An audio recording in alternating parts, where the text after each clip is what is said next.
ሰላም ጤና ይስጥልን ተመልካቾቻችን ይህ ዘገዳ ነው ኦቦ በቀለ ገርባ ከOMN ጋር ያደረጉትን የኦሮምኛ ፕሮግራም በአማርኛ ተርጉመን እንዲያቀርበናል ውሸታም አንቺ ውሸታም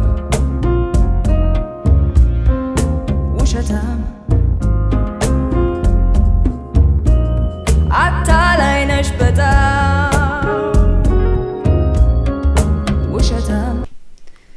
ጋዜጠኛውም እንደዚህ ሲል ቀጠለ አንተ ድሮ ሲያስሩና ሲያንገላቱት ከነበሩት ዋቶች ጋር ተሰራለ ብለው በሚዲያና በካድሬ በኩል ሁሉ ያብጠለጥለዋል እውነት ነው ወይ ምን ትላለህ ኦቦ በቀለ ገርባም ትንሽ ፈገግ ካሉ በኋላ አንድ ተረት ነግራለሁ አንተም ስማኝ ድሮ አራት ሰዎች አይደለም አደን በጋራ ሆነው ወደ አደን ቦታ ያመራሉ እዚያ ደርሰው ትንሽ እንደቆዩ የሚበሉት ምግብና ውሃ ያልቀባቸዋል በዚህን ጊዜ በጣም ተርበው የሚታደን ነገር ባለማግኘቱ ሐሳብ ውስጥ ገብተው ሳለ ድንገት አንድ ውሻ ያሉ ከዚያም እቺን ውሻ እንግደልና እንብላ ተባባሉ ሶስቱ ሲስማሙ አንዱ ሰውዬ ግን ሄዲያ እኔ ከፈለገ ረሃብዝ ይግደለኝ እንጂ እኔ ውሻ ገድያ አልበላም ብሎ ይንቢላቸዋል እነዛ ግን ሆዳቸው ስላላስቻላቸው ውሻውን ገለው ጠብሰው ከበሉ በኋላ ወደ ቤት ስንመለስ ይሄ ሰውዬ ውሻ በላ ብሎ ስማችንን ያጠፋል ምን እናድርግ ሲሉ ተወያዩ አንዱም እንደዚህ ሲል ሐሳብ አመጣ ወደ ቤት ስንመለስ እሱ ነው ውሻ ገድሎ የበላው ብለን ስሙን እናጠፋለን እኛ ሶስት ስለሆነን እሱ እንኳን አልበላሁም ቢል ሰው እሱን ሳይሆን እኛ ሶስታችንን ነው የሚሰማው በማለት ወደ ቤት ተስማምተው ተመለሱ ስሙንም እንዳሉት አጠፉ ህዝቡም እሱን ትቶ እነሱን አመናቸው የእውነተኛው ሰውዬ ስም ጠፋ ስለዚህ አየህ ኦህዴድ ማለት የሞተ ውሻ ነው የሞተ ውሻ የሚበላ ድርጅት ናት እናንተ ተላላኪ ተለጣፊ ፍርፋሪ ለቃሚ ነበረች እንጂ እኔ አይደለሁም ነገር ግን በካድሬ ጋጋታና በሚዲያ ጩኸት ራሳቸውን ንጹህ አድርጋ እኛን ለመወንጀል ትዳክራለች አታላይ ነች ያቺ ልጅ አታላይ ነች ያቺ ልጅ አታላይ ነች መስላ ገብታ ከወደ ቤቷን ሰረች ላታዛልቅ ለተወጠኝ ከዚያም ኦቦ በቀለ ገርባ እንዲህ ሲሉ ይቀጥላሉ እኔ ትላንትም ሆነ ዛሬ ለህዝብ ስታገል የነበርኩ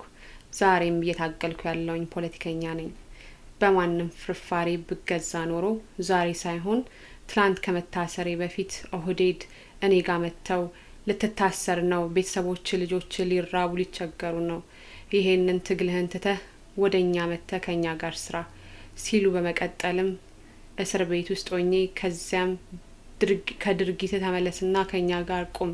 እናስፈታለን ከዚህ ሁሉ ችግር እናገላግልሃለን የምትፈልገውን ሁሉ እንሰጣለን ብለው ሲለምኑኝ ከዛም አልፎ ደግሞ ሲያስፈራሩኝ ሁሉንም ትቼ ወደነሱ ሄድ ነበር እኔ ግን አላደረኩትም ህዋት ትላንት ጥፋተኛ ነበር ካልከኝ አዎ ነበር ነገር ግን ከህዋት በላይ ደግሞ ጥፋተኛ በአዴን ነበር ቀጥሎም የጥፋተኞች ሁሉ ጥፋተኛ ተላላኪ ፍርፋሪ ለቃሚ ደግሞ ኦህዴድ ነበር የሄዴግ አባል ሆነ አጋር ድርጅት የነበሩ ፖለቲካዎች በሙሉ የሥርዓቱ አንድ አካል ነበሩ ያጠፉትም በጋራ ነው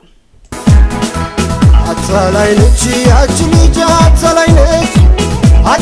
ነች ያቺ ልጅ አታላይ ነች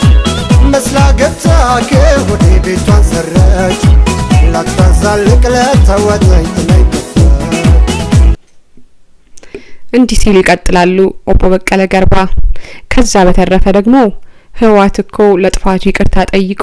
ወደ መቀሌ ሄዶ የራሱን ህዝብ እየመራ ያለ ፖለቲካ ፓርቲ ነው እስኪ በዚህ 2 አመት ውስጥ ህዋት ሰው ገደለ ሲባል ሰምተህ ታውቃለህ እኔ በበኩሌ ሰምቼ አላውቅም በተቃራኒው ግን ኦህዴድ የሌላውን ቦታ እንኳን ብንተው በቄሌ ሞለጋ ዞን ብቻ ከ250 በላይ ንጹሃንን ገሏል በአንድ ዙር ብቻ ደርግ በ17 ጣሊያን በ5 አመት ኢህአዴግ በ27 አመት እንኳን በቄሌ ሞለጋ ዞን ብቻ ይሄንን ያህል ሰው አልገደለም ኦህዴድ ብልጽግና በምን ሞራሉ ነው እኔን የሚከሰኝ እኔ ወደ መቀሌ ሄድኩት ኮንፈረንስ ለመካፈል ነው የሄድኩትም ለአንድ ቀን ነው። ተደብቄ ሳይሆን በግልጽ ነው ኮንፈረንስ ለመሳተፍ የሄድኩት። አታላይ ነች ያቺ ልጅ አታላይ ነች ያቺ ልጅ አታላይ ነች መስላ ገብታ ከወደ ቤቷን ሰረች ላታዛልቅ ለተወጠኝ ትነግር እንዲህም ሲሉ ይቀጥላሉ ኦቦ በቀለ ገርባ። አሁን ህዝባችንን እያሳወቅን እየነገርን ነው። ለወደፊቱ ደግሞ ማንኛውንም የሰላማዊ ትግል ሰላማዊ ሰልፍ እስከ መጥራት ለመንግስት እስከ ያለመታዘዝ መንገድ መዝጋት ቤት ውስጥ መቀመጥና የኢኮኖሚ አድማ እስከማድረግ ጠንክረን እንሰራለን። የኛ ኃላፊነት ቁጭ ብሎ የሞት ዘገባ እየዘገቡ ማለቃቀስና ማቋዘን ብቻ ሳይሆን ህዝብን አስተባብሮ ለሰላማዊ ትግል እስከ ማነሳሳትም ይደርሳል። ይህ ደግሞ የህዝባችን ህገ መንግስታዊ መብት ነው። የዶክተር አብይ መንግስት የንፍጠኛ ስርዓትን መልሶ ህዝባችን ላይ ለመጫን እየሰራ ነው የሚባለውን ትችት እኛም ከሚሰራው ስራና አካሄዱን አይተን ተገንዝበናል። እውነትም ነው ብለን እናምናለን ሲሉ ተናግረዋል ኦቦ በቀለ ገርባ ከኦኤምኤን ጋር በነበራቸው ቃለ መጠይቅ። አብሬያቸው የነበርኩት ሌንሳ ሽመልስ ነኝ። ፕሊስ ቻናላችንን ላይክ፣ ሼር፣ ሰብስክራይብ ማድረግ እንዳይረሱ። እናመሰግናለን።